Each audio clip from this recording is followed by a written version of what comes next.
नमस्ते, नमस्कार, आदाब, सत श्री अकाल। कैसे हैं आप सब लोग? I welcome you all. मैं स्वागत करता हूं आप सबका grade up UPSC YouTube channel पे। स्वागत है आप सबका students. I welcome you all to this YouTube channel, grade up UPSC YouTube channel. My name is Vasu Katara. मेरा नाम है वीके सर, वसु कटारा, जैसा आप मेरे को कहना चाहें, किसी भी नाम से पुकारिए।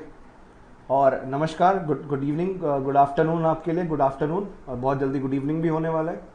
वेलकम, वेलकम एवरीवन, स्वागत है आप सबका। आज की क्लास में पहले मैं आप सबसे एक क्वेश्चन पूछना चाहूँगा। आप में से कितने लोग बहुत सीरियस हैं इस एग्ज़ाम के बारे में, यूपीएससी ईपीएफओ एग्ज़ाम के बारे में? कोई ऐसा तो नहीं है जिसने बेचारे ने टाइटल सही से पढ़ा नहीं, उसको लगा कि यूपीएससी की कोई क्लास है?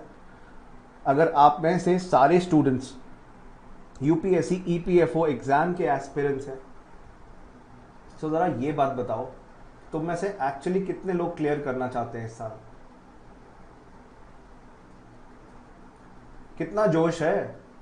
हाउस द जोश? कैसे है बताइए, कितना जोश है? कैसे प्रिपेयर करना है वो मैं बता दूंगा आपको। मैं आपका ये जानना चाहता हूँ कि कितना जोश है, करना भी चाहते हो या ऐसे ही सर नौकरी है सर, अच्छी है, देख लेंगे सर, हो जाएगा, कर लेंगे सर? बेहद सीरियस? सो बेहद सीरियस होना भी गलत है सनोबर फातिमा जी, क्योंकि एक इंसान को अपने कामों पे हद लगानी पड़ती है। वीडियो बहुत कम आ रही है, अब आई होप बेटर आ रही हो पहले से, राइट? वीडियो की एंड ऑडियो की क्वालिटी बेटर हो पहले से, राइट? चलिए शुरू करते हैं आज की क्लास, आज का सेशन, आज का ये टॉपिक डिस्कशन, जो कि हमारा है हम यूपीएससी ईपीएफओ एग्जाम के लिए कैसे प्रिपेयर करें, क्या स्ट्रैटेजी होनी चाहिए। आप में से कितने लोग अपने आप को इन तीनों में से एक कैटेगरी में, और कौन सी कैटेगरी में रखेंगे?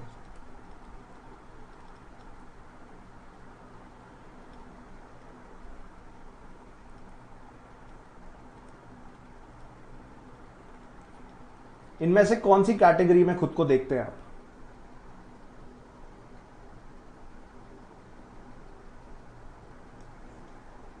कौन सी कैटेगरी में इसमें से आप अपने आप को देखते हैं?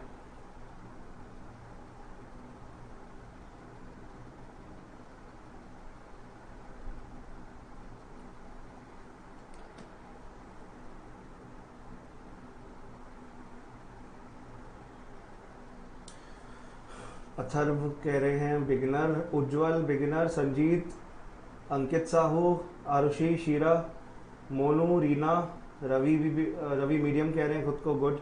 रीना और रवि और ज्योति त्रिपाठी जी मीडियम कह रही हैं, Sanobar medium, advance, Ruchi Singh advance, very good, I like the confidence, बहुत अच्छा कॉन्फिडेंस है ये,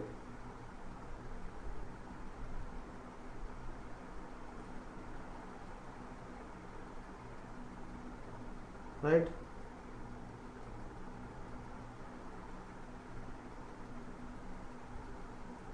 okay, first time facing UPSC level syllabus, ठीक है। अच्छा, ये मेरा पहला क्वेश्चन था।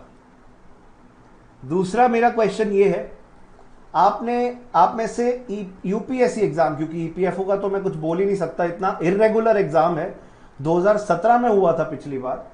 तो आप में से यूपीएससी कोई भी एग्जाम, चाहे वो सिविल सर्विस एग्जाम हो, चाहे वो सीडीएस, सीएपीएफ, कोई भी डिफेंस का एग्जाम हो, या कोई भी आप एग्जाम दे रहे हो, आप में से ऐसे कितने स्टूडेंट्स हैं जो यूपीएससी एस्पिरेंट हैं? या आप में से काफी ऐसे स्टूडेंट्स होंगे जो बैंकिंग एस्पिरेंट थे या एसएससी एस्पिरेंट थे, ताकि मैं जान पाऊँ आप इससे पहले अगर एक्सपीरियंस रखते भी हैं तो क्या कोर्स, कौन से टॉपिक, कौन से कोर्स को पढ़ा हुआ है आपने, कौन से सब्जेक्ट्स को पढ़ा हुआ है आपने, एक आइडिया होना चाहिए। सही बात है रुचि, बिल्कुल खुद पे भरोसा होना चाहिए, very good, very good, I like this confidence, बहुत बढ़िया।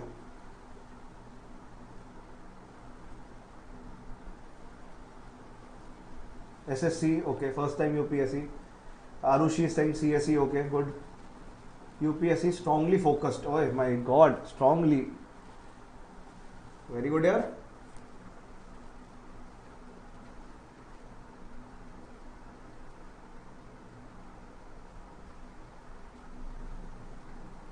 Railway aspirants first time UPSC, starting से ही यूपीएससी। कुछ तो सर ऐसे हैं कि बस खून में सर चीरोगे ना, खून में यूपीएससी निकलेगा। कुछ लोग तो ऐसे हैं, राइट। चलिए शुरू करते हैं, कोई बात नहीं है। तो आज हम बिगिनर्स को फोकस कर रहे हैं। एडवांस के लिए आई एम सॉरी ज़्यादा कुछ नहीं मिल पाएगा। हम बिल्कुल बिगिनर लेवल पे बात कर रहे हैं कि कैसे क्या आपको अपने ईपीएफओ एग्ज़ाम के लिए करना है।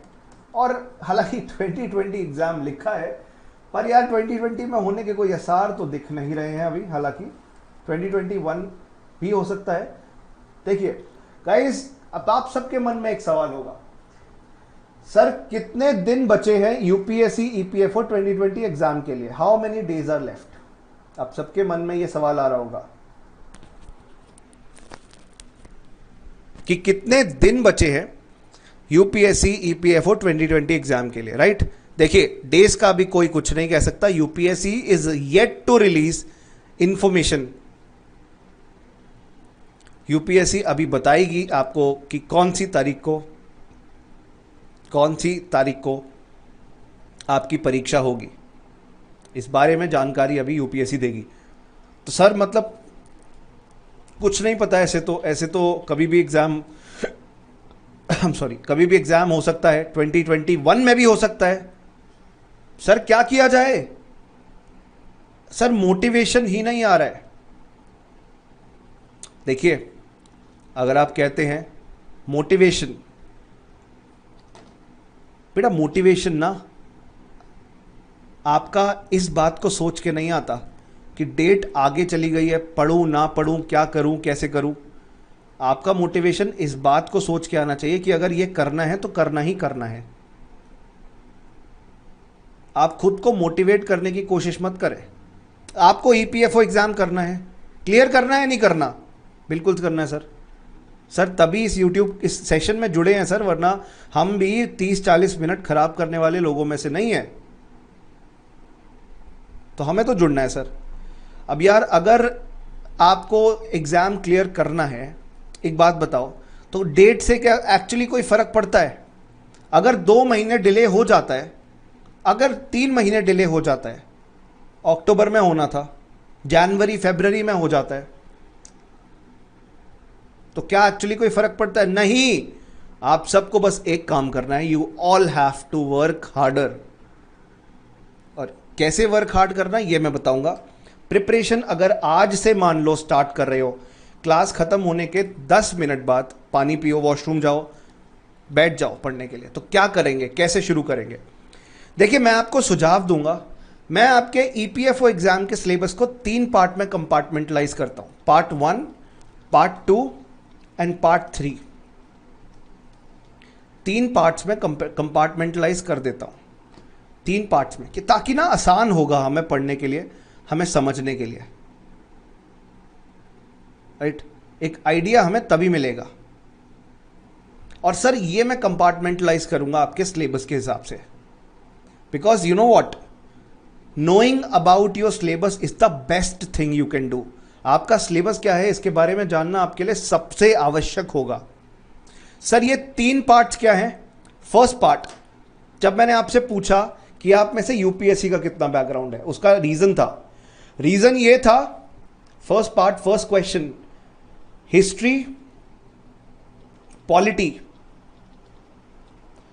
एंड साइंस जैसे पोर्शन, एंड इकोनॉमिक्स ऑब्वियसली, अर्थशास्त्र, विज्ञान एवं प्रौद्योगिकी, पॉलिटी एवं इतिहास के अंदर भी Indian freedom struggle.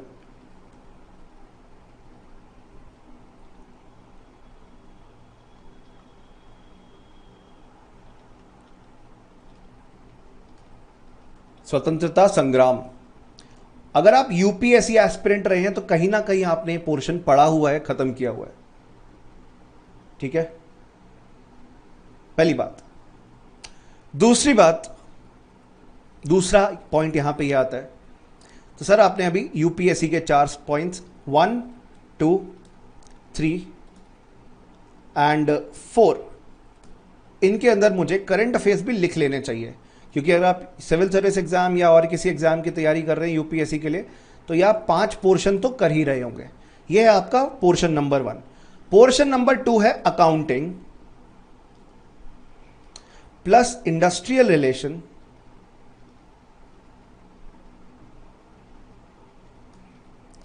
Plus labour law and social security. यहां पे कैच आ जाता है सारा, ये एक नया पोर्शन आ गया। पोर्शन 2 जो है ये अलग है। आपने इसके बारे में तैयारी अभी तक कहीं पे कुछ पर्टिकुलरली करी नहीं होगी। या तो आप एक कॉमर्स के स्टूडेंट हो, या तो आप एक चार्टेड अकाउंटेंट या कंपनी सेक्रेटरी रहे हो, तब जाके आपको थोड़ा बहुत अनुभव होगा। जब मैं सीएस कर रहा था, कंपनी सेक्रेटरी, एंड अपने आईपीसीसी लिख रहा था सीए का, accounts, labour laws, social security अच्छे से कवर किया था। इनफैक्ट वो आज भी काम आ रहा है, कुछ 5 साल पुरानी बात है ये टॉपिक्स आज भी बिल्कुल रॉक सॉलिड है। पर कितने ऐसे स्टूडेंट हैं जिनका ऐसा कोई बैकग्राउंड होगा? I think not more than 1% of the aspirants. Commerce के भी, जनरल बीकॉम वाले भी इतना नहीं जानते हैं।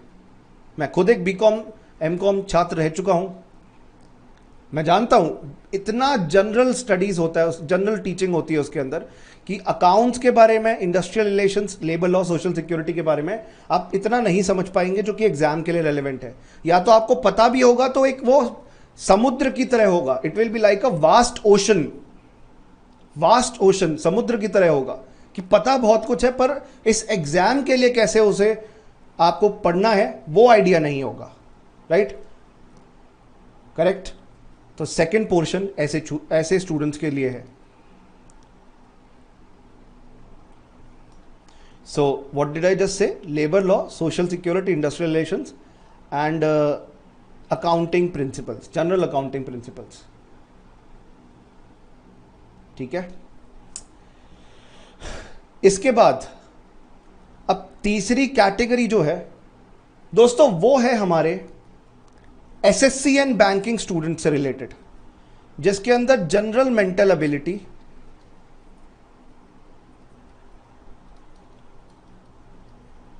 Plus general English, plus mental ability में क्वांट एंड रीजनिंग दोनों ही आ जाती है। General English plus computers, computer knowledge, computers, ये सारी चीजें आपकी कवर हो जा रही है। और जो मिसलेनियस सेक्शन है वो भी मैं यहीं रख रहा हूं,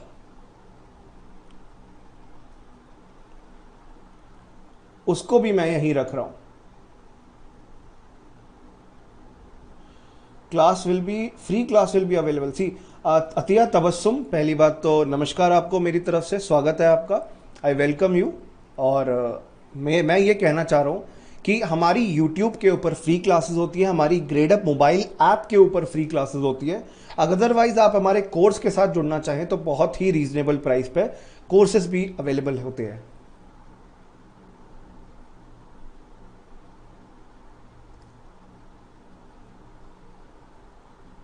राइट? ओके, ऐप लॉगिन का आपको इशू है तो आप प्लीज एक बार टेक्निकल टीम को मेल करिए, मिस्टर परफेक्ट प्लीज। ठीक है Shivani, I am coming to your question, आऊंगा मैं एक बेसिक बात आपको समझा रहा हूं। तो बेटा इन 3 भागों में डिवाइड करके दे सकते हो। जो यूपीएससी एस्पिरेंट्स ये टॉपिक्स पहले से पढ़ चुके हैं उनको अब 2 और 3 पे फोकस करना जरूरी है। जो बैंकिंग एस्पिरेंट्स थी पहले कर चुके हैं उनको 2 और 1 पे फोकस करना जरूरी है। और जो इनमें से कुछ भी नहीं कर चुके हैं, जो इनमें से कुछ भी नहीं कर चुके हैं, उनको तीनों पे काम करना जरूरी है। ठीक है? अब सर प्रपोर्शन क्या होना चाहिए? देखिए मेरे हिसाब से इंग्लिश एक ऐसा सेक्शन है which is the easiest marks feature. आपको सबसे आसानी से अंक यही हिस्सा दिलाने वाला है इंग्लिश। पहली बात तो सर इंग्लिश के अंदर सोर्सेस क्या होने चाहिए? देखिए इंग्लिश के अंदर पहले तो मैं आपको सोर्सेस बोलूं अगर क्या करना है, कैसे पढ़ना है, आप लोगों को बेसिक ग्रामर रूल्स तो आने ही चाहिए। एग्जाम के क्वेश्चंस जो बेसिक ग्रामर रूल्स से रिलेटेड है वो तो आप सॉल्व उसी के द्वारा ही कर पाएंगे। इसके अलावा व्हाट आई विल सजेस्ट, आप डेली न्यूज़पेपर कोई सा भी, Hindu, Indian Express, Times of India, I find Times of India to be very good newspaper, जिसमें आपका बहुत अच्छी तरीके से समझाई जाती है सारी चीज़ें, वो भी पढ़ सकते हैं। Business times, economic times, newspaper पढ़ो, नॉवल पढ़िए, टाइम है अभी आपके पास, ये कर सकते हैं। अगर आपकी इंग्लिश बिल्कुल ही वीक है तो ग्रामर तो आपको सुधारना है ही, पर एक इंग्लिश पढ़ने का फ्लो, इंग्लिश पढ़ने का एक फ्लो बनता है नॉवेल्स, न्यूज़पेपर्स को पढ़ने से। साथ साथ नॉवल की जगह मैं न्यूज़पेपर के बारे में क्यों बोल रहा हूं, क्योंकि करंट अफेयर्स भी सुधरेगा आपका। और जब तक हर चीज समझ ना लो तब तक न्यूज़पेपर छोड़ना मत, पूरा पढ़ो उसे, समझो, और करंट अफेयर्स एंड इंग्लिश का आपका ऐसे सब कुछ सेट हो सकता है मामला। नोट्स बनाओ, नया वर्ड सीखो। देखो, मैं अगर एक बात बोलूं, मैं कभी इंग्लिश स्कूल, किसी प्रॉपर इंग्लिश स्कूल से नहीं पढ़ा हूं, दयानंद एंग्लो वैदिक स्कूल से पढ़ा था, मतलब किसी कॉन्वेंट एजुकेटेड नहीं हूं। But I think of this fact that if someone who's not having skills with respect to English, who are not proficient, they can develop it. इसमें आपको पारंगत हो सकते हैं आप, कुछ समय मेहनत करके प्रोफिशिएंट हो सकते हैं। तो एक ये सोर्स आपका होगा। 20 क्वेश्चंस यहां से है। दूसरा portion history, polity, economy and general science का, जिसको हम जीएस कहते हैं टोटल। इस पोर्शन के अंदर आपको अगर पहले से मेहनत कर चुके हो तो और मेहनत करने की ज़रूरत है। क्वेश्चंस इसके काफ़ी एम्बिगुअस और कुछ क्वेश्चंस फैक्चुअल नेचर के भी रहे हैं। एम्बिगुअस मतलब बेसिक सोर्सेज से बाहर भी सवाल पूछे गए हैं।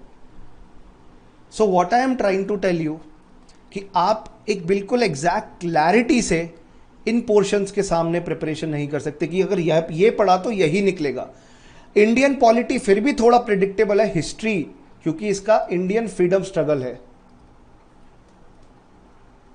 तो आप क्वेश्चंस किस प्रकार आएंगे ये नहीं देख सकते, ये अज्यूम नहीं कर सकते, but questions Indian freedom struggle से जुड़े होंगे। और ज्यादातर क्वेश्चन इवेंट, पर्सनालिटी, कोई व्यक्ति है उसके, उनके चरित्र के बारे में, उनके इवेंट से, उनसे लाइफ से जुड़े हुए, और कोई भी इंस्टीट्यूशन, कोई भी संस्था, कोई भी ऑर्गेनाइजेशन, जैसे इंडियन नेशनल कांग्रेस एक इंस्टीट्यूशन है, इनसे जुड़े हुई हर चीज आपको पढ़नी है। Various facts you have to understand. And history का मतलब डेट्स याद करना नहीं होता फॉर गॉड सेक्स, कि आप पूरे किस तारीख, किस महीने, किस साल के अंदर क्या हुआ है एग्जैक्टली रट के बैठ जाओ, इससे कोई फायदा नहीं है। हिस्ट्री में हर चीज क्रोनोलॉजिकली कनेक्ट होती है। और थीम बेस्ड स्टडी करिए हिस्ट्री की। स्टोरी बेस्ड स्टडी करेंगे आपको अच्छे से सब कुछ समझ आएगा, बट जब क्वेश्चन सॉल्व करने बैठेंगे तो फिर कई बारी नीलबटे सन्नाटा जैसी सिचुएशन आपको सामना करनी पड़ सकती है। थीम बेस्ड चलिए। जैसे आपका एक मैं बुक सजेस्ट करूंगा, स्पेक्ट्रम पब्लिकेशन के द्वारा राजीव हीर जी के द्वारा, आईपीएस ऑफिसर है ये सिविल सर्विस एग्जाम के लिए बनाई गई थी, आपके लिए भी रेलेवेंट होगी। वैसे ही ये नोट्स फॉर्मेट में है, तो इनको फिर पढ़ना ज़्यादा मुश्किल नहीं होगा। मैं किसी बुक को प्रमोट नहीं कर रहा हूँ, मैं इसको एक अच्छी बुक मानता हूँ, इसलिए आपको रेफर कर रहा हूँ। तो आप चाहें तो इंटरनेट में कहीं किसी सोर्स में आपको फ्रीली अवेलेबल मिल जाए, डाउनलोड कर लीजिए। नेट पे कई जगहों पे मिल जाती है, या अलग अलग टेलीग्राम ग्रुप्स में मिल जाती है। मेरा इसमें कोई पर्सनल बेनिफिट नहीं है। इसके अलावा स्टोरी फॉर्म में समझना चाहते हो तो बिपिन चंद्रा पढ़ लो, तुम्हारे पास समय है। क्या है कि बिपिन चंद्रा स्टोरी फॉर्म भी है, क्योंकि 12th क्लास की एनसीईआरटी होती थी। रेड कलर की ये बुक आती है, ओरिएंट ब्लैक स्वॉन के द्वारा पब्लिश की जाती है। पर अगर बिपिन चंद्रा पढ़ी है तुमने और अब सिर्फ नोट्स फॉर्म में सब कुछ रिवाइज करना चाहते हो, spectrum is the key. Spectrum is the key. इस बुक के अंदर आपको हर चीज आप देखेंगे, आपका सिलेबस जैसे है, कैसे क्वेश्चंस निकल रहे हैं, थीम वाइज डिस्ट्रीब्यूटेड है। अगर एजुकेशन का टॉपिक है, लिटरेचर, प्रेस, जो अखबार छापे भारतीय स्वतंत्रता सेनानियों ने, भारत के अंदर कैसे कैसे धार्मिक संगठन, religious organisations, Arya Samaj, Mohammedan Anglo oriental college कैसे इंडिया के अंदर शुरुआत हुए, तो थीम वाइज मिलेंगे, थीम वाइज। थीम का मतलब ये है कि टॉपिक वाइज, न कि स्टोरी वाइज। स्टोरी के लिए आप बिपिन चंद्रा रेफर कर सकते हैं, पर बेटा स्टोरी समझ के शायद इंटरलिंकेज क्रिएट करना आपके दिमाग के लिए मुश्किल हो पाए, क्योंकि इंटरलिंकेज क्रोनोलॉजी जान के ही करते हैं। मान लो जैसे मैं ये एग्जांपल दे रहा हूँ, सोशियो रिलीजियस रिफॉर्म मूवमेंट है। आपको पता ही होगा हमारे देश के अंदर धर्म के नाम पे क्या क्या होता आया है, जातियों में बंट गए हैं हम, हर धर्म के लोग। तो अब ये सब सुधार करने की कोशिश करी, महिलाओं की, विमेन की पोजीशन को इम्प्रूव करने की कोशिश करी। तो इसके अंदर एक इवेंट हो सकता है 1870 में हुआ हो, दूसरा इवेंट हो सकता है 1895 में हुआ हो, तो ये 25 ईयर का गैप आ गया। और ये दोनों इवेंट जान के आप क्रोनोलॉजिकल, कौन पहले आया कौन बाद में आया, किसमें क्या कंट्रीब्यूशन रहे, किससे कौन सा लीडर एसोसिएटेड था, उस लीडर के एक्शंस किस प्रकार थे, आप ये जान पाएंगे। So the moral of the story is कि हिस्ट्री थीम बेस्ड आपको पढ़नी चाहिए अभी के लिए। स्टोरी वाइज आपको इंटरेस्टिंग लग सकती है, बट क्वेश्चन सॉल्व करने के लिए थीम बेस की तरफ मूव करना होगा। ठीक है, थीम वाइज कैसे करें? जैसे मैंने बताया, स्पेक्ट्रम के अंदर हर टॉपिक में इंटरलिंकेजेस क्रिएटेड है। अगर एक इवेंट हुआ 1870 में एक पर्सनैलिटी के द्वारा, तो अगला इवेंट बताया गया 1895, अगली पर्सनैलिटी ने ये किया, तो चीजें जोड़ी गई हैं, क्लस्टर्ड हैं। और ये क्लस्टर आपके लिए बनाना अच्छा है, आप क्रोनोलॉजिकली अरेंज कर पाएंगे। तो जो बच्चा टाइम है, कॉम्पिटेंसी रखता है, दोनों पढ़िए मेरे हिसाब से तो, हिस्ट्री के लिए, इंडियन फ्रीडम स्ट्रगल के लिए।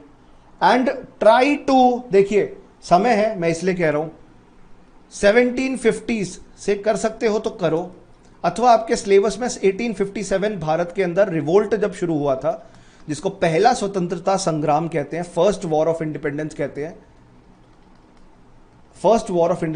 हैं, वहां से आप कर सकते हैं। But I highly request you, मैं आप सबको रिक्वेस्ट करूंगा 1750 से ही पढ़ो, जिसको मॉडर्न इंडियन हिस्ट्री कहते हैं, ताकि एक माइंड में ना एक प्रॉपर फ्लो बन जाए। मैंने देखा है बच्चे अचानक से 1857 से करते हैं शुरू पढ़ना, बैकग्राउंड पता नहीं होता, कहीं ना कहीं लैक ऑफ नॉलेज फील करते हैं। तो ये दोनों बुक्स में बिपिन चंद्र स्पेक्ट्रम के अंदर, दोनों के अंदर 1700 से ही कॉन्टिन्यूटी बनाई हुई है, और ये अच्छी बात भी है। देखिए दोस्तों, हिस्ट्री ना हमेशा 3 पार्ट में बटी होती है, एंशिएंट, मडीवल एंड मॉडर्न। आपके कोर्स में मॉडर्न हिस्ट्री का भी एक पोर्शन है जिसको इंडियन फ्रीडम स्ट्रगल कहते हैं, जिसके मैंने बारे में बताया 1857 के बाद। पर कॉन्टिन्यूटी के लिए मॉडर्न को पूरा ही समझना जरूरी है। अगर अभी आपका अक्टूबर में ही पेपर हो रहा होता तो मैं शायद ये चीज रेकमेंड नहीं करता, पर क्योंकि अब आपके पास टाइम है। Yes, Portuguese basically Riddhi Saha, Portuguese आपने सही बोला, एडवेंट ऑफ यूरोपियंस उस एग्जैक्ट चीज को बोल सकती है। यूरोपियंस का इंडिया के अंदर आगमन होना, एडवेंट इंडिया के अंदर आना, वास्को ड गामा जी के आए थे इंडिया में सबसे पहले। उसके बाद इंडिया के अंदर जो फ्लरिश किए हैं, जो स्थापित किए हैं खुद को पोर्तुगीज, वहां से शुरू करेंगे, समझ बैठ पाएगी आपके दिमाग में, एक फ्लो बन पाएगा। अच्छा, पहले पोर्तुगीज थे, फिर डच आए, फिर इंग्लिश ने इन सबको हटाना शुरू किया, खुद के लिए स्पेस बनाना शुरू किया, तो ऐसे समझ आएगा आपको। इंडियन पॉलिटी, यार 6 क्वेश्चंस निकले थे, 10 क्वेश्चंस के करीब मैं एक्सपेक्ट कर रहा हूं। In any case UPSC polity से तो क्वेश्चंस बढ़ाएगा, हिस्ट्री से शायद कम हो सकते हैं, एक बैलेंस होना चाहिए दोनों के बीच में। But we do not know, UPSC का यू ही है अनसर्टेन पब्लिक सर्विस कमीशन। हम कितने भी इंटेलिजेंट बन के प्रिडिक्शन दे दें यहां पे, यूपीएससी सब कुछ बदल के रख देता है, and we feel stupid after that. So I am telling you, uncertain public service commission है, राइट, जिसमें इंडियन पॉलिटी का जो पोर्शन है, आप ज्यादा क्वेश्चन शायद देख सकते हैं।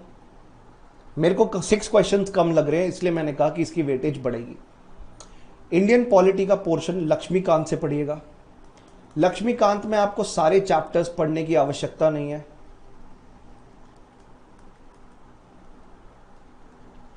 ये भी फ्रीली नेट पे कई कई जगहों पे अवेलेबल है।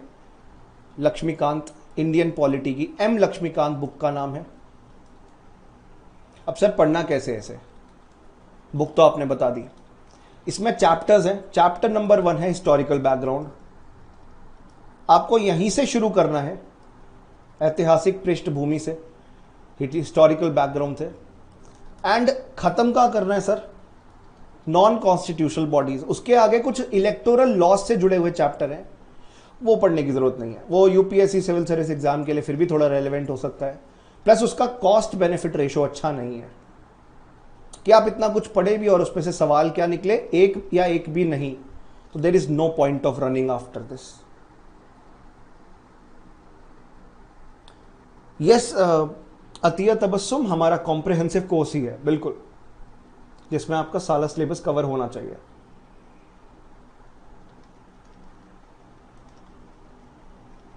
नॉन कॉन्स्टिट्यूशनल बॉडीज के टॉपिक तक आपको पढ़ना है सब कुछ, from historical background to non constitutional bodies, from this book M Laxmikanth. और फिर से बता रहा हूं, इसमें मेरा कोई पर्सनल लाभ नहीं है। आप चाहे तो नेट से जाके फ्री में भी कहीं ना कहीं से डाउनलोड कर लीजिए, थोड़ा प्रयत्न करिए, मिल जाएगा।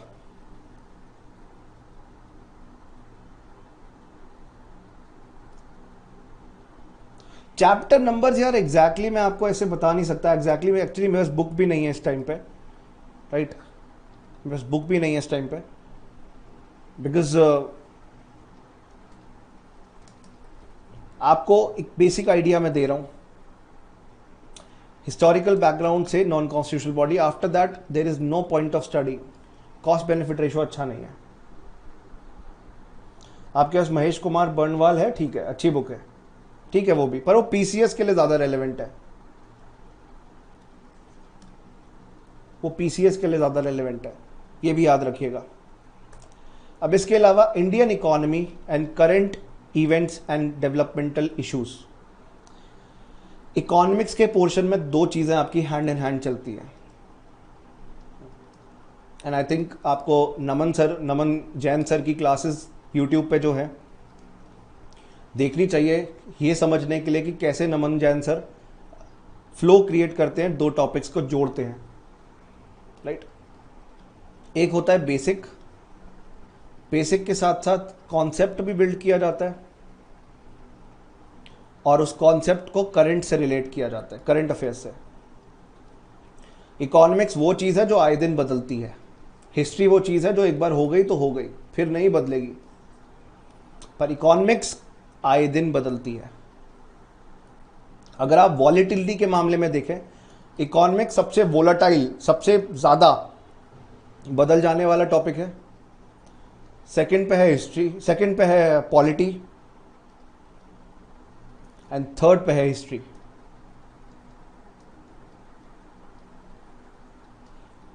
थर्ड पे है हिस्ट्री।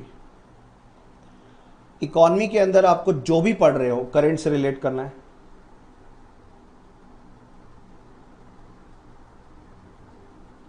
लेबर लॉ पे आ रहा हूं मैं, रुकिए आ रहा हूं। बेसिक आपको अपने क्लियर करने हैं, एनसीईआरटी 11th 12th। माइक्रो के पोर्शन को ज़्यादा देखने की ज़रूरत है नहीं, micro economics you need not focus much into this. आपको फोकस अगर किसी चीज़ को करना है तो वो है इंडियन इकोनॉमिक्स, उसके बाद मैक्रो इकोनॉमिक्स। सर एनसीईआरटी हो गई है पहले से, आप में से काफ़ी लोग ये बोलेंगे। एनसीईआरटी अगर हो गई है, अगर बुक लिस्ट कह रहे हो, तो रमेश सिंह, और ये वो सोर्सेज हैं जो नेट पे भी कई कई जगहों पे फ्रीली अवेलेबल मिल जाते हैं, वरना बुक्स भी इनकी अवेलेबल हैं। रमेश सिंह, ठीक है। अब इसी प्रकार आप eco, macro, Indian eco, macro and Ramesh Singh को रेफर करेंगे। सर करंट के लिए क्या करना है?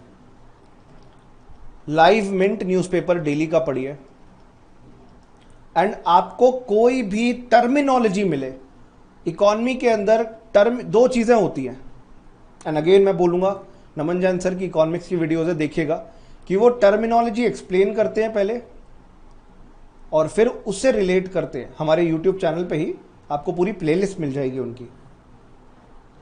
पहले वो टर्म्स को एक्सप्लेन करेंगे, फिर उनके बीच में रिलेशन क्रिएट करेंगे। आप लोगों के लिए रिलेशन क्रिएट करना मुश्किल हो सकता है, आप लोग टर्म्स को पहले समझिए, इकोनॉमिक टर्म्स। जैसे मैं आपको बोलूं disinflation, right, quantitative easing, stagflation. आप में से काफी ऐसे स्टूडेंट्स होंगे जो बोलेंगे सर नहीं समझ आ रहा क्या कह रहे हो सर, हिंदी या इंग्लिश किस भाषा के शब्द सर, आप तो भाषा ही पूछने लगोगे कौन सी है। क्योंकि एक बेसिक वर्ड टर्मिनोलॉजी आपको अभी मिसिंग है। जो स्टूडेंट बिल्कुल बिगिनर लेवल पे है, उन लोगों को अगर टर्मिनोलॉजी बिल्ड करनी है, वो इन्वेस्टोपीडिया नाम के एक यूट्यूब चैनल से कर सकते हैं, और एक वेब पेज से कर सकते हैं जिसमें उनको सारी डेफिनेशंस मिल जाएंगी। ऐसे ही भारत की एक वेबसाइट है विकासपीडिया, विकासपीडिया। और करंट अफेयर्स की आप जो भी monthly magazine, just a second please.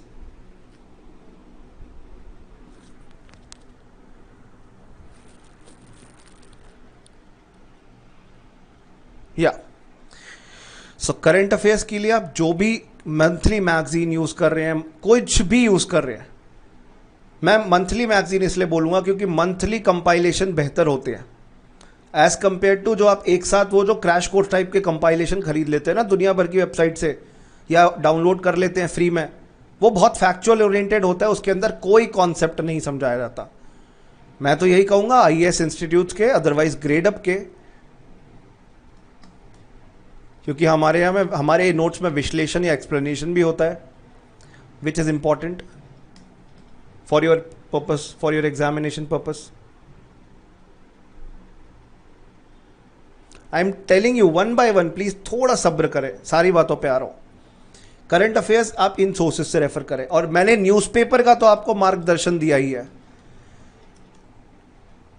And एक चीज बोलूं, मैं आपको एक और बात बोलूंगा, आप सब लोग यार एक सरकारी डिपार्टमेंट का हिस्सा बनना चाहते हो, सरकार के बारे में जानोगे नहीं क्या? आपको एक सजेशन दूं, इंग्लिश भी इंप्रूव होगी आपकी, करंट अफेयर्स भी बढ़ेगा आपका, देश के बारे में भी जान पाओगे, और आपकी एक वेल ग्रूम्ड पर्सनालिटी आ पाएगी इंटरव्यू में, जिसको कहते हैं आरएस-टीवी, राज्यसभा टीवी।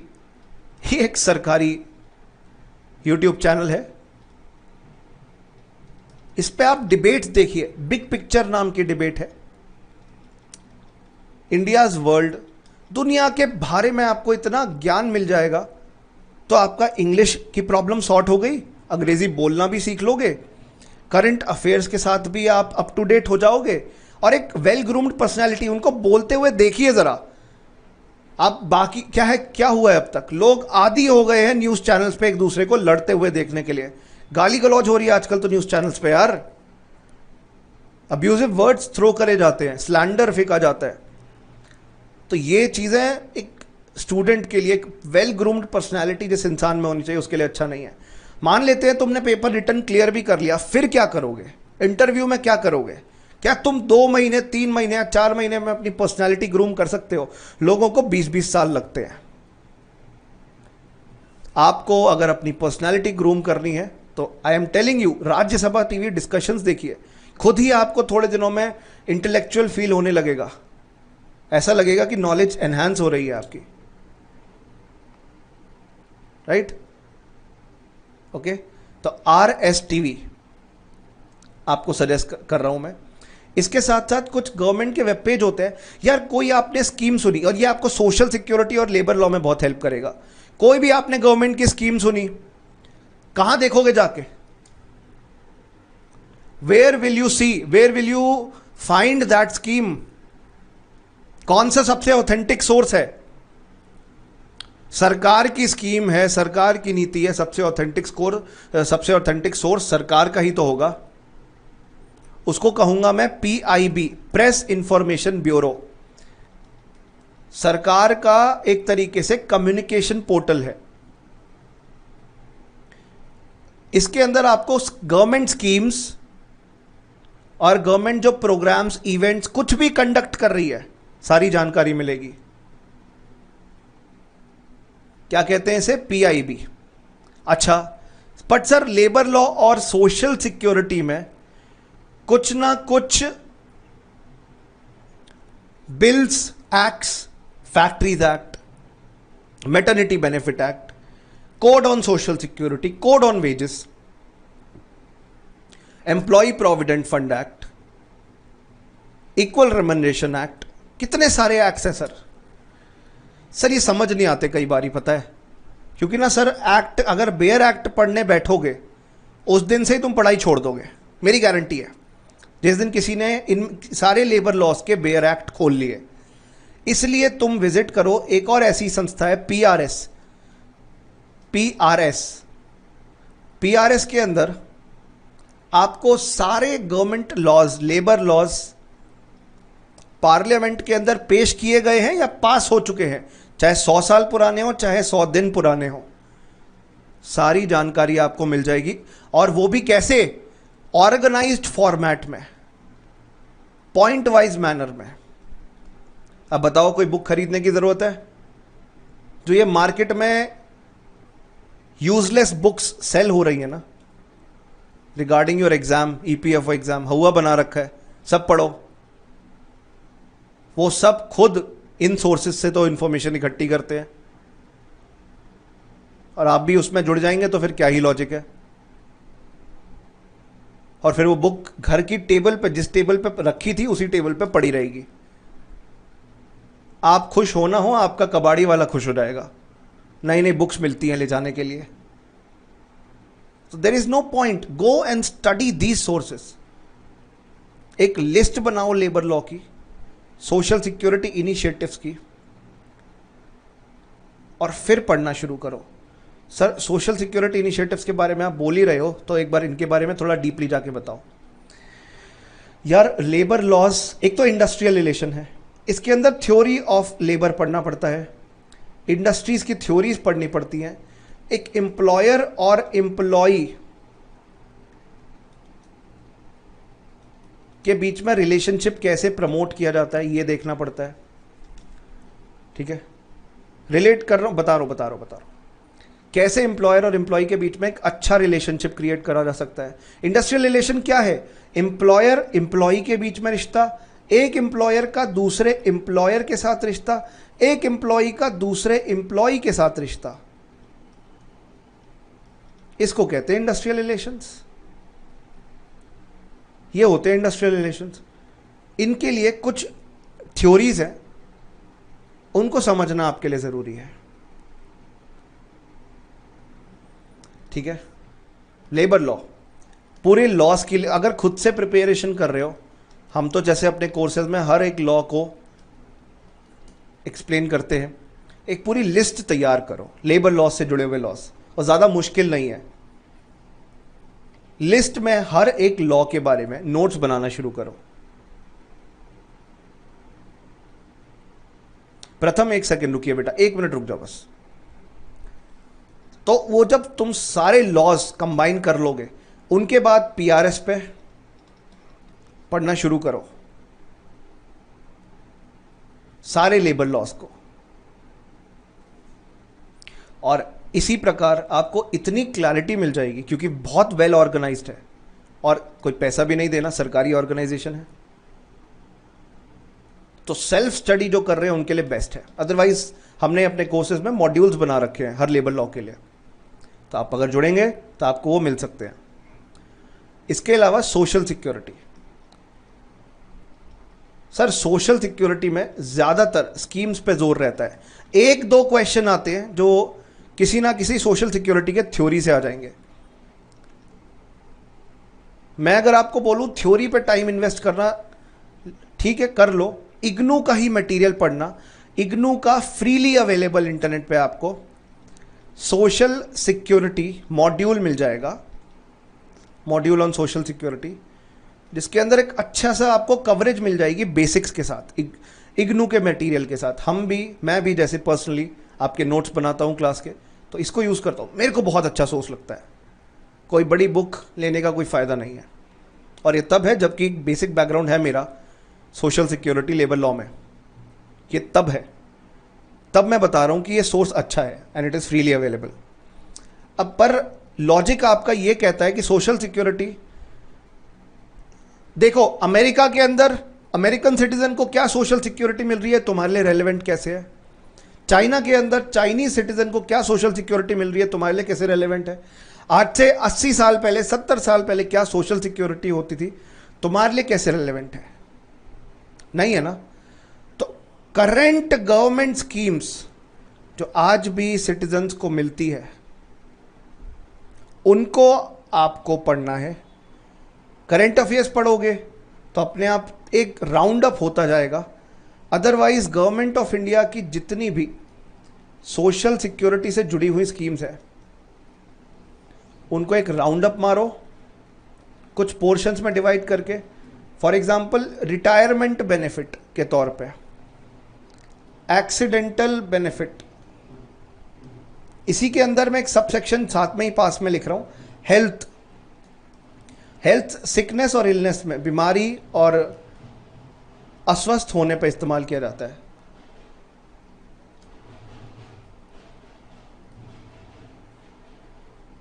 इसी प्रकार एग्जाम कब तक होगा बेटा, यूपीएससी बताएगा। यूपीएससी में आरटीआई फाइल करी हुई है, डेट आएगी तो क्लैरिटी मिल जाएगी, ठीक है। Exam dates will be announced soon, understood? और should I tell you, right? I hope it's understood, it's clearly understood by you. इसके अलावा रिटायरमेंट, एक्सीडेंटल, पेंशन रिटायरमेंट में आ गई, मटर्निटी,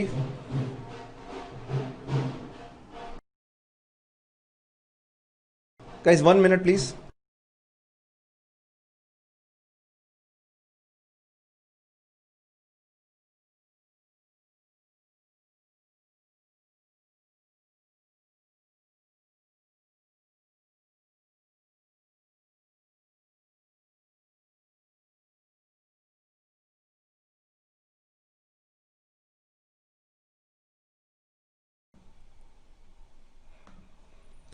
यस, तो आप मुझसे पूछ रहे थे सर आइडिया है एग्जाम कब तक होगा। एग्जाम की डेट्स यूपीएससी ही बताएगा बेटा। फरवरी 2020 मेरे हिसाब से एक अच्छा टाइम है यूपीएससी जब एग्जाम कंडक्ट करा सकता है, ठीक है।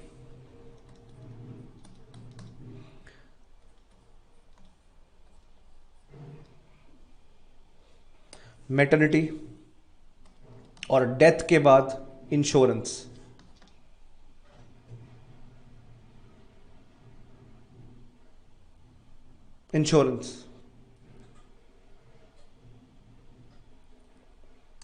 इसके अलावा food security,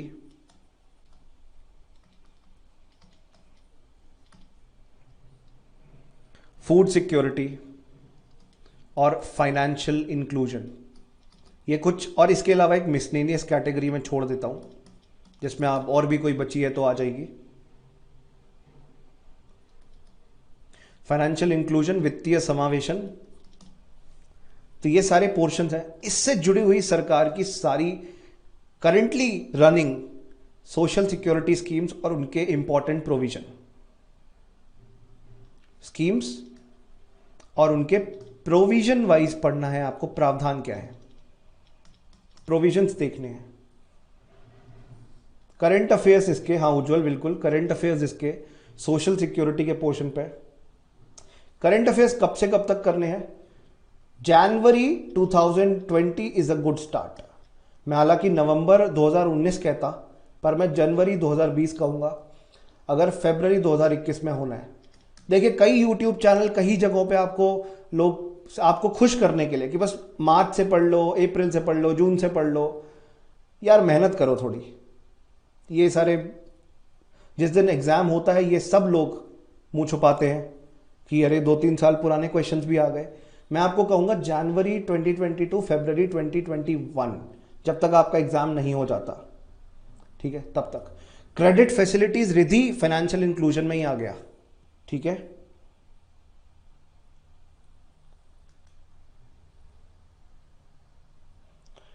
best book for social security, there is no best book for social security, I am sorry, there is no best book for social security. I told you go through the IGNOU material once, which is freely available on YouTube, on internet. Go through it once. Accounts के लिए TS Grewal, double entry book keeping नाम की एक book अच्छी है, पर यार अगर तुम्हारा अकाउंट्स में बैकग्राउंड नहीं है तो मुश्किल होगी. मैं आपको सजेस्ट करूं एक बारी हमारे YouTube चैनल पे ही तेज प्रताप सर ने अकाउंट्स की कुछ वीडियोस बना रखी हैं, उसके अंदर आपको पता चलेगा कि किस तरीके से, किस क्लैरिटी के साथ अकाउंट पढ़ने हैं. TS गरेवाल, मैं लिख देता हूं थोड़ा clearly, TS Grewal, double entry book keeping.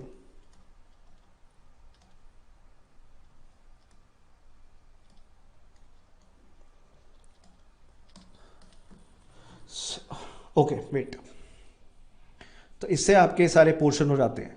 General mental ability, quantitative aptitude, UPSC के अंदर जनरल मेंटल एबिलिटीज और रीजनिंग या ऐसे कोई क्वेश्चंस, ये बैंकिंग की तरह रिगरस नहीं होते और एसएससी की तरह काफी लेंथी नहीं होते. ये एक ऐसा सेक्शन है जहां पे आप लीड ले सकते हैं, general mental ability and quantitative aptitude. इसके अलावा काफ़ी सारे ऐसे मिसलेनियस पोर्शन हैं जिनके बारे में क्वेश्चंस आ सकते हैं, पर एक दो, इससे ज़्यादा नहीं. स्पोर्ट्स पर्सनालिटीज़ हो गया, ठीक है, हालांकि उसे करंट अफेयर्स का ही पार्ट मान सकते हो. प्रैक्टिस सेट, बेटा ये मैं बता रहा हूं ना यार, परीक्षा ही 2017 में पहली बार हुई है, पिछली बार, अब 2020 आ गया है. इतना इरेगुलर एग्जाम है, कोई बुक है नहीं. आर.एस. अग्रवाल, हाँ इनफ है, आर.एस. अग्रवाल इनफ है, कोई ज़्यादा बुक इससे अलावा पढ़ने की ज़रूरत नहीं है. मैं बता रहा हूँ प्रैक्टिस करो क्वेश्चंस के, दैट्स इट. इसको रीजनिंग को बैंकिंग लेवल का मत मान लेना और मैथ्स को एसएससी लेवल का मत मान लेना, दोनों का ही मिक्सचर और एट अ लोअर लेवल. क्योंकि यूपीएससी का आपको ये चेक करने के लिए नहीं क्वेश्चंस देगा कि एग्जैक्टली कितने आप प्रोफिशिएंट हैं क्वांटिटेटिव एप्टीट्यूड में. यहाँ पे ये एक जो पोर्शन है, this is just a part of the exam. Questions are not as difficult as the other exams, ना ही रीजनिंग के ना ही क्वांट के. मीडियम मॉडरेट क्वेश्चंस रहते हैं, moderate difficulty, easy to moderate ही रहते हैं. एक दो क्वेश्चंस होंगे जो डिफिकल्ट होंगे, तो वो तो सबके लिए डिफिकल्ट है, ठीक है. जनरल साइंस के लिए यार आप एनसीईआरटी से अगर आप वाकिफ हैं, एनसीईआरटी से ही सारे कॉन्सेप्ट क्लियर करो. मैं तो सीएपीएफ और सीडीएस के स्टूडेंट्स को भी एनसीईआरटी पढ़ने के लिए कहता हूँ, जिसकी वजह से वो 25 से 30 मार्क्स को इंक्रीज कर लेते हैं अपने स्कोर के अंदर. तो आप भी एनसीईआरटी से ही फोकस करो. यूपीएससी बहुत ज़्यादा फोकस करता है एनसीईआरटीज पे और उन्हीं को मुश्किल बना देता है. अब लास्ट बचेगा कंप्यूटर नॉलेज. जिसको कोई आइडिया नहीं है कंप्यूटर नॉलेज का, पहले वो बेसिक कंप्यूटर नॉलेज गेन करे. ज़्यादा एडवांस आपको यहाँ पे प्रोग्रामिंग नहीं आनी चाहिए, आपको यहाँ पे कोडिंग नहीं आनी चाहिए, ये इनका ऑब्जेक्टिव नहीं है. ये आपसे पूछेंगे बेसिक माइक्रोसॉफ्ट ऑफिस से जुड़े हुए टूल्स, आपके कंप्यूटर हार्डवेयर से जुड़े हुए, माइक्रोसॉफ्ट ऑफिस से जुड़े हुए shortcuts and various tools, basically Microsoft Excel वगैरह से जुड़े हुए, हार्डवेयर, रैम, रोम, राइट, हर चीज़. इंग्लिश के लिए मैं बता चुका हूं कोमल, एक बार आप देखना, इंग्लिश में दिक्कत हो रही है तो न्यूज़पेपर पढ़ना शुरू करो, आरएस टीवी के डिस्कशन धीरे धीरे देखना शुरू करो. एक दिन में ना बेटा पूरा ताजमहल नहीं बना था, 20 साल लगे थे, ठीक है. करंट अफेयर्स में क्या इंपॉर्टेंट है, करंट अफेयर्स में आपको फैक्चुअल चीज़ों के पीछे भागने की ज़रूरत नहीं है कि कौन से क्रिकेटर ने कौन सा वो जीता, चैंपियनशिप जीती, बैडमिंटन प्लेयर ने कौन सी चैंपियनशिप जीती. इक्के दुक्के क्वेश्चंस आ जाएं तो आ जाएं, otherwise there is no point to read these factual things. Current affairs में आप जो आपका सिलेबस है, चाहे लेबर लॉ हो, चाहे सोशल सिक्योरिटी हो, अकाउंट्स हो, इकोनॉमी हो, पॉलिटी हो, इनसे जुड़े हुए प्रोविजंस देखो, साइंस देखो, ठीक है। और फैक्चुअल एस्पेक्ट के लिए अगर आप कह रहे हो सर लूसेंट इज गुड, बेटा एक बात बता दे यार भाई, एक बात बता दे, लूसेंट मैं मानता हूं अच्छी बुक है, पर जब तक तुम्हारा एनसीईआरटी का बैकग्राउंड ही नहीं है तब तक लूसेंट का क्या करिएगा, ठीक है।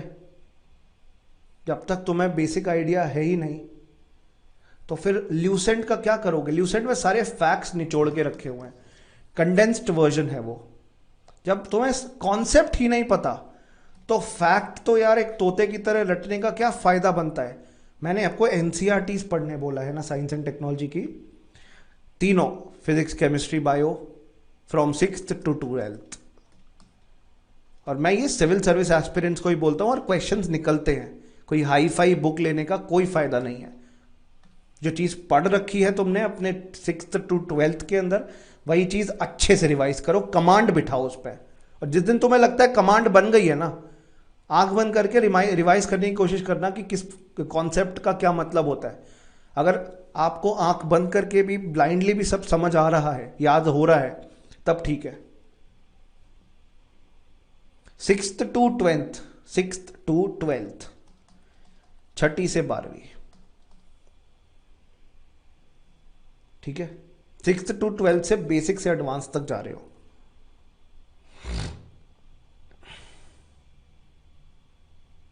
हाँ प्रेरणा चौधरी, इग्नू से मिल जाएगी आपको सोशल सिक्योरिटी। अकाउंट एनसीईआरटी बिल्कुल पढ़ सकते हो आप, पर मैंने जो पर्सनली देखी है double entry book keeping, TS Grewal book अच्छी है।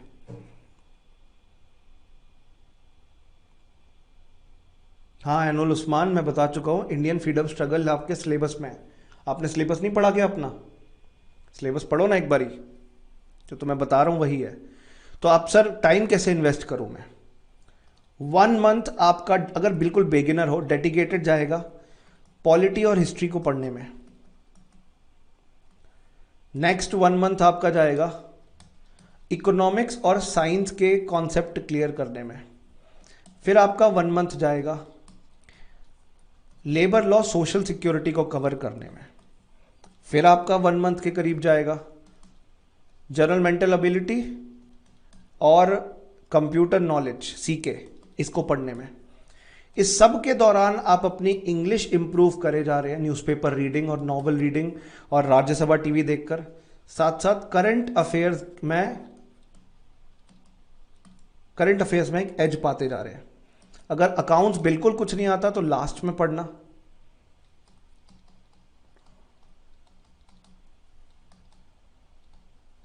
अगले 5 महीने के अंदर आप ऐसे करके अपना टाइम एलोकेट कर सकते हैं। सिनोनिम एंटोनिम का क्या ट्रिक है?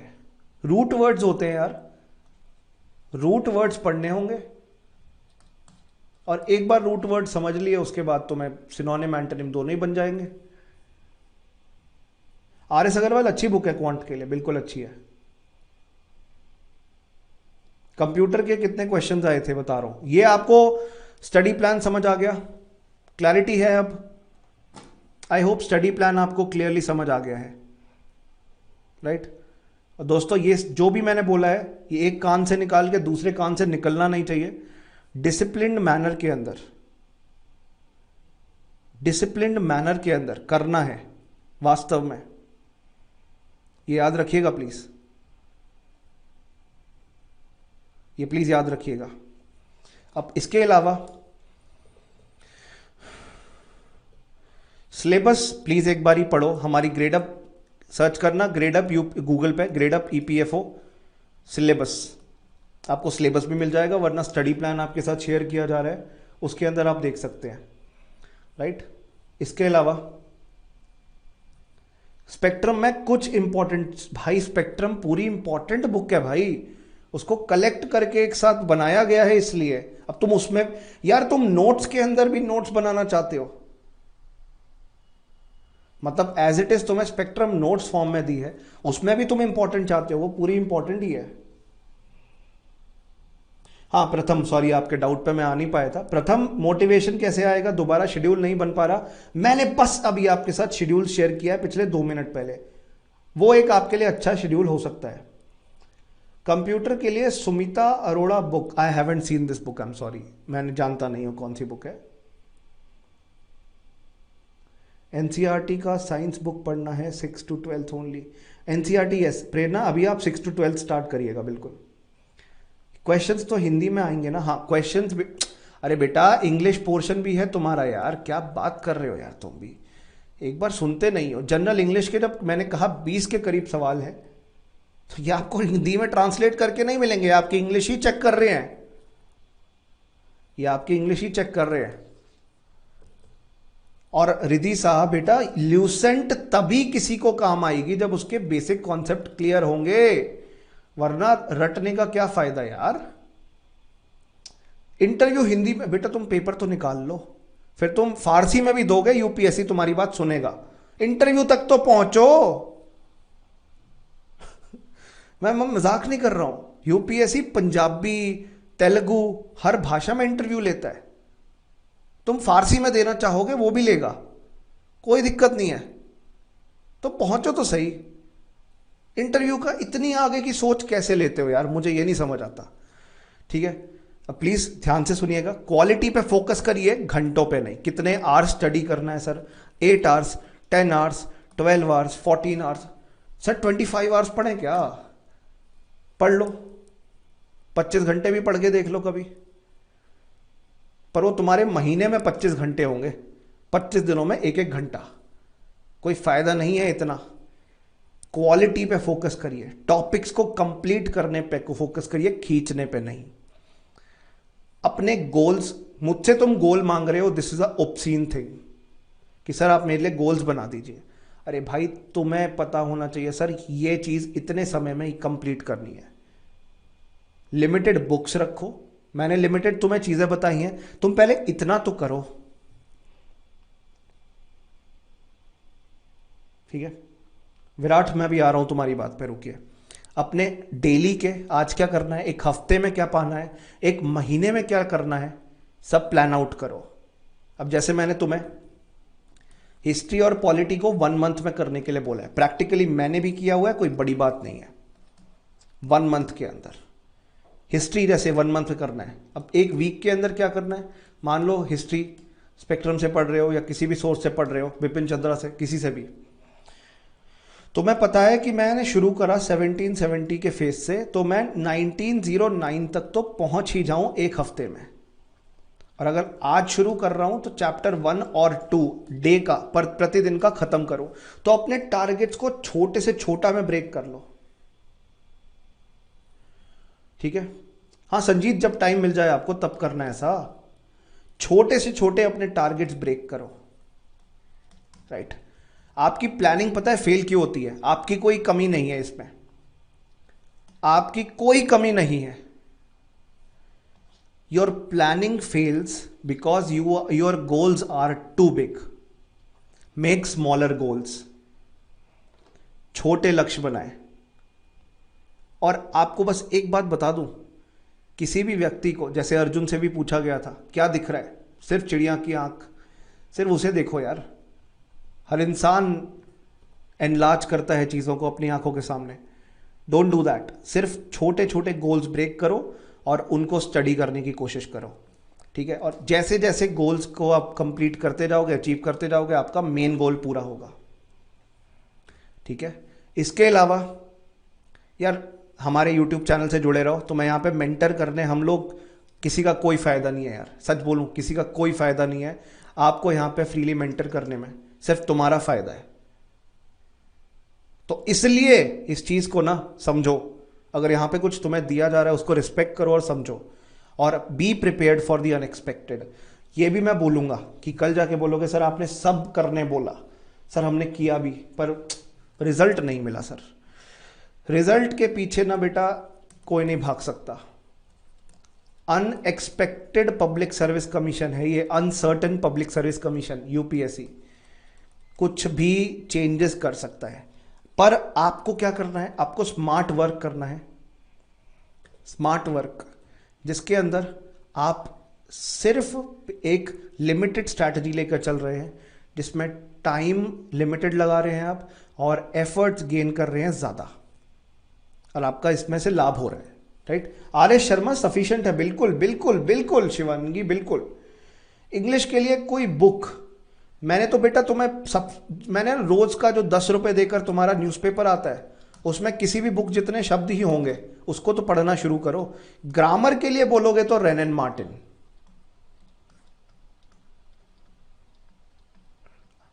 ठीक है। वरना एक बुक है अरिहंत पब्लिकेशन की, इंग्लिश की है वो, जनरल इंग्लिश की, मेरे को एग्जैक्ट याद नहीं आ रहा उसका नाम, कौन से राइटर हैं, एसपी समथिंग है उनका नाम, अरिहंत पब्लिकेशन की, वो अच्छी बुक है, राइट। स्ट्रैटेजी सही रखो, बुक्स मैं आपको बता चुका हूं, सोर्सेज एक से अधिक उठाने का कोई फायदा नहीं है, करंट अफेयर्स पे फोकस करने बोला ही है, revise revise revise and revise करना है, बार बार करना है।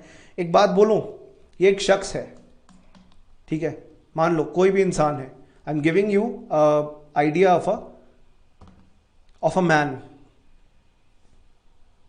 कोई भी इंसान है, कोई भी व्यक्ति है, ठीक है। उस केस के अंदर आपको, आप उनसे मिले, आपको उनका नाम नहीं पता, आपने नाम पूछा, राइट, पहली बार पूछा, आपको नाम याद नहीं रहा, फिर मिले, दूसरी बार मिले, नाम याद रहा, फिर 1 साल बाद मिले, फिर नाम नहीं याद रहा, फिर आपने पूछा, फिर बार बार आप ऐसे जैसे ही मिलते रहते हो, बार बार मिलते रहते हो, बार बार मिलते रहते हो, आपको उस व्यक्ति का नाम याद हो जाता है। क्या हो रहा है यहां पे, रिवीजन की प्रोसेस चल रही है, आप एक ही चीज को बार बार पढ़ रहे हो, समझ रहे हो, जान रहे हो उसके बारे में, उससे जुड़ रहे हो, तो आप उस तरीके से अपने कॉन्सेप्ट्स को रिवाइज कर सकते हो। मॉक टेस्ट प्रैक्टिस करिए, ब्रेक्स लीजिए बीच बीच में। वैसे ही बेटा कोविड का, पैंडेमिक का टाइम चल रहा है, मेंटल स्ट्रेस इस टाइम पे सबसे ज्यादा है। मैं आपको एक बात बोलूं, मेंटल स्ट्रेस रेमेडी, बेस्ट तरीका क्या है मेंटल स्ट्रेस ना होने का? सर, मेंटल स्ट्रेस ना होने का बेस्ट तरीका है कि आप अपने रूट्स से जुड़ो। इंसान अपने आप को सोचने लगता है कि उसने इतना टाइम इन्वेस्ट कर दिया फिर भी कोई नतीजा नहीं निकला, फिर भी कोई रिजल्ट नहीं निकला। ऐसा कुछ नहीं है, ऐसा कुछ नहीं है। तो प्लीज स्ट्रेस अवॉइड करने की कोशिश करो, अपने रूट्स, जो आपके शौक हैं, जो आपको चीजें पसंद हैं, वो करिए। स्ट्रेस के आगे टूटने का कोई पॉइंट नहीं है, स्ट्रेस को तोड़ो, ये जरूरी है, ठीक है। कोशिश करो ग्रुप स्टडी करने का, आपस में दोस्त बनाओ जो लाइक माइंडेड इंडिविजुअल हैं, टेलीग्राम चैनल बनाओ, व्हाट्सएप नहीं, व्हाट्सएप पे तो फिर वो फेक न्यूज़ शेयर करी जाती है कि इंडिया के अंदर हमारे नेशनल एंथम को यूनेस्को ने अवार्ड दे दिया, ऐसे ही फेक न्यूज़ बहुत शेयर की जाती है। तो टेलीग्राम पे चैनल बनाओ, अपने डाउट्स एक दूसरे से पूछो ताकि वो लिंगर ऑन, पेंडिंग ना रहे। कॉन्फिडेंस रखो यार। एंड गाइस, न्यूज़पेपर्स के बारे में एक डिस्क्लेमर दूं, दिन का 4 घंटे मत लगाना यार। एक बच्चा मुझे मिला था, कह रहा था सर मैं 4 आवर्स अ डे न्यूज़पेपर पढ़ता हूँ। 4 घंटे में कोई न्यूज़पेपर नहीं पढ़ता यार, 1.5 घंटे से ज़्यादा लग ही नहीं सकता। मैं नोट्स बनाता हूँ न्यूज़पेपर के, 1.5 घंटे लगते हैं मेरे को पढ़ के नोट बनाने में, तो कोई 4 घंटे कैसे लगा सकता है? टाइम मैनेजमेंट प्रॉपरली करो, हार्ड वर्क तो करना ही है, स्मार्ट वर्क भी करो, मेंटली एंड फिजिकली खुश रहो। नोट्स बनाने का बेस्ट तरीका, यहां पे आपको एक मैं बताऊंगा, हेल्प करूंगा। ये एक पेज है, A4 साइज शीट है। नोट्स बनाने का सही तरीका है, शीट का इतना पोर्शन, इतने पे लिखो, इतना पोर्शन ब्लैंक रखो, और कुछ भी करंट अफेयर्स में हो रहा है तो उससे जोड़ के लिख दो उसमें। यह होगा आपका पहले नोट मेकिंग का tip number 1, right right. Thank you प्रथम। इसमें इतने एरिया में आप बार में कुछ ना कुछ जोड़ सकते हो, कुछ आपको एक्स्ट्रा इंफॉर्मेशन मिली, जोड़ दिया, लिख दिया, ठीक है। और बेस्ट तरीका बताऊं, एक तुमने पूरा पॉलिटी का चैप्टर पढ़ लिया, उसके बाद तुम माइंड मैपिंग करना शुरू करो। जैसे पॉलिटी के अंदर तुमने प्रेसिडेंट पढ़ा, कौन करता है इनका अपॉइंटमेंट, अपॉइंटमेंट होता है, इलेक्शन होता है, क्या होता है, राइट। टेन्योर क्या होता है, रिमूवल कैसे होता है, सैलरी अलाउंसेस किस प्रकार होती हैं, कंडीशन ऑफ सर्विसेज। अच्छा, प्रेसिडेंट के अंदर पावर्स क्या है, राष्ट्रपति की पावर्स को ब्रेक कर लिया छोटे पार्ट्स में, राइट। जैसे कि माइंड मैप के अंदर माइंड मैप बना लो, जैसे कि मिलिट्री पावर, जैसे कि डिप्लोमेटिक पावर। तो ये तुम पढ़ोगे तभी समझ आएगा मैं क्या कह रहा हूं। एग्जीक्यूटिव पावर क्या होता है इनके अंदर। रिवाइज करने का बेस्ट तरीका है माइंड मैप, कोई भी चीज याद करने का बेस्ट तरीका है माइंड मैप। ठीक है, बिल्कुल। इंपीचमेंट रिमूवल कैसे होता है, राइट। ठीक है, स्ट्रेस मत लो भैया, मत लो।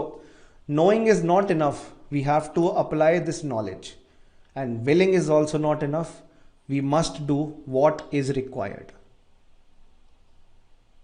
We must do what is required. ध्यान रखना दोस्तों, एक अच्छी डाइट रखो, रेगुलर एक्सरसाइज करो, नेचर के साथ जुड़ो। सुबह उठते ही किसी आप नेचर में जाके, पौधे के सामने जाके, प्लांट के सामने जाके, टेरेस पे जाके, गार्डन में जाके खुल के सांस लो। ब्रेन के अंदर ऑक्सीजन को स्प्रेड होने दो। पूरे दिन नींद आने का कोई है ही नहीं, आलस आने का कोई चांस ही नहीं है, चांस ही नहीं है, राइट। ये आपकी कट ऑफ रही है पिछली बार, ये आपको मैं दिखाना चाहता हूं।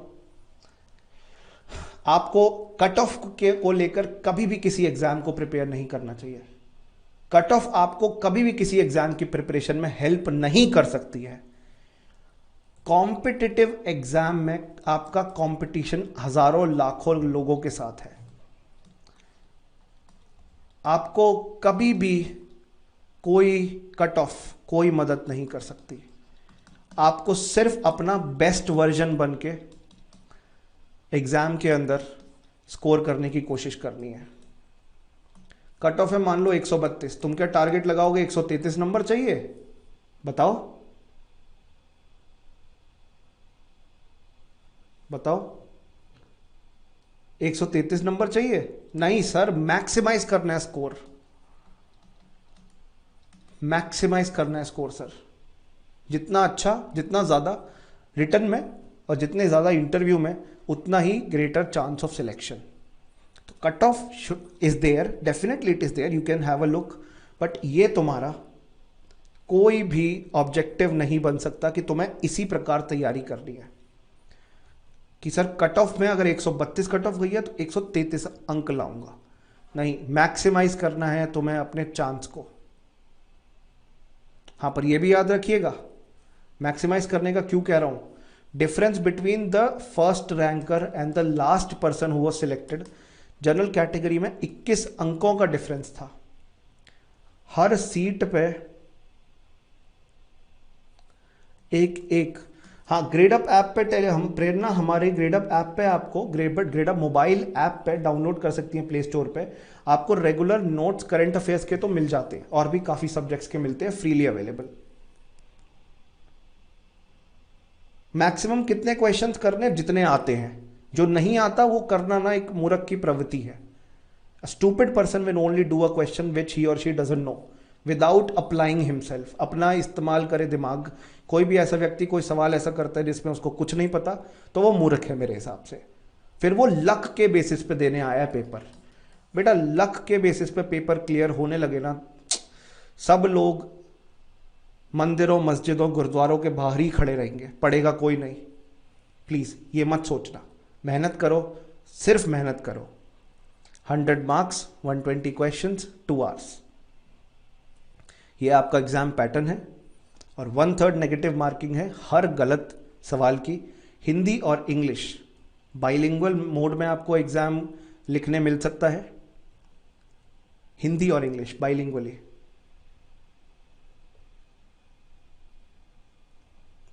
स्लीक गेमिंग नो, ऐप आपको पीसी पे नहीं मिल पाएगी, एंड्रॉयड फोन में मिल जाएगी।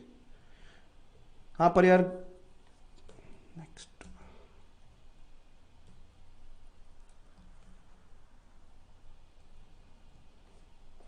ये आपका इंटरव्यू और रिटन टेस्ट की वेटेज है। रिटन टेस्ट आपका 75% वैल्यू लगता है और इंटरव्यू 25% वैल्यू रखता है। जो लोग रिटन टेस्ट में क्लियर करेंगे, रिक्रूटमेंट टेस्ट में, वही इंटरव्यू में जाएंगे। सर कब होगा? यूपीएससी बहुत जल्दी इसको रिलीज करेगा डेट को। कोविड की वजह से आपके पास इससे बढ़िया मौका नहीं हो सकता कि सर जो एक्स्ट्रा टाइम मिला है उसको यूज करके आप प्रिपेयर कर सको। जो लोग पूछते रहेंगे सर कौन सी तारीख को एग्जाम होगा, वो पूछते रहे। आपसे आगे हर दिन एक ना एक बच्चा निकल जाएगा तैयारी करके, अगर तुमने उन्हें नहीं पछाड़ा। Actually this is the survival of the fittest. Actually this is the survival of the fittest. Crack करना चाहते हो फर्स्ट अटेम्प्ट में? करना चाहते हो नहीं करना चाहते? फर्स्ट एंड लास्ट अटेम्प्ट बनाना चाहते हो नहीं बनाना चाहते? आप अपने एग्जाम को पहले अटेम्प्ट में क्रैक करना चाहते हैं, फर्स्ट अटेम्प्ट में, या नहीं? लाजमी बात है सर, सब चाहते हैं। तो आपको रेलेवेंट चीजें पढ़नी है प्रॉपर स्टडी प्लान के साथ और रेगुलरली। ये नहीं 20 दिन पढ़े 10 दिन छुट्टी, ये मत करना, ये मत करना। ठीक है, चलिए, थैंक यू ऑल। शुक्रिया आप सबका क्लास में जुड़ने के लिए। Thank you for being part of this lecture. अगर मैं किसी का बीच में क्लास मैं डाउट नहीं ले पाया तो माफ कीजिएगा प्लीज।